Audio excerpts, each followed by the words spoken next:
France's president said he was here to bring home truths to Lebanon's politicians. He received an earful of them in Beirut's Jumeirah neighbourhood. They stopped clearing up their shattered homes and streets and begged for help. Please help us! Please! Do something about us! French president is being pulled in all directions behind me. There's a great deal of anger here among Lebanese people. Some are calling for a revolution. Others are telling them that there needs to be political change in this country. Most are just asking for help.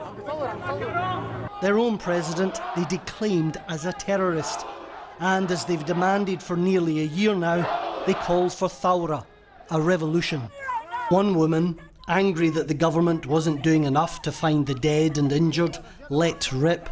In the country's hour of need, it was a foreign leader who listened. Few Lebanese politicians dare get this close. The French president spoke to Ada Hoche. He said we must try our best again and again. We shall do this because for our children, the future of our children, because although we are all desperate because we had enough, we are hopeless in this country. Every time we try to do some project or we don't have dreams anymore. We don't have dreams. Car au-delà de l'explosion, nous savons que la crise ici est grave. We know that the crisis here is serious and implies a historical responsibility on the part of the leaders in place. It is a political, moral, economic and financial crisis of which the Lebanese people are the first victims. But some in Lebanon can't yet worry about the future. They're too lost in the present. The Sheikh family hold a vigil outside the gates of the docks. They take it in turns. Zainab is searching for her husband, Ali Musin. He had a good job until Lebanon's economic crisis. 2 months ago, he started work at the port for just a few dollars a day. We've been here for days, she told me. No one came to hear our cries and no one tells us whether he's alive or dead. If it was any of their sons missing, they would be moving heaven and earth. For us, no one has showed up.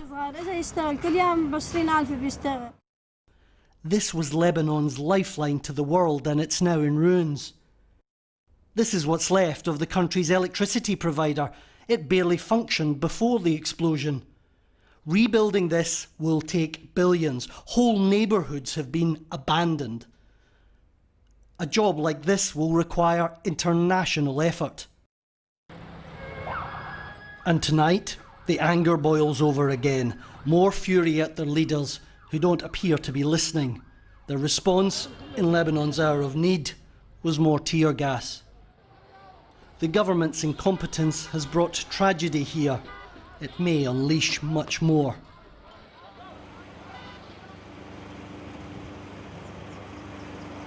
Sophie, let's remember that almost a year ago the people of Lebanon took to the streets and they demanded change, an end to political corruption and mismanagement.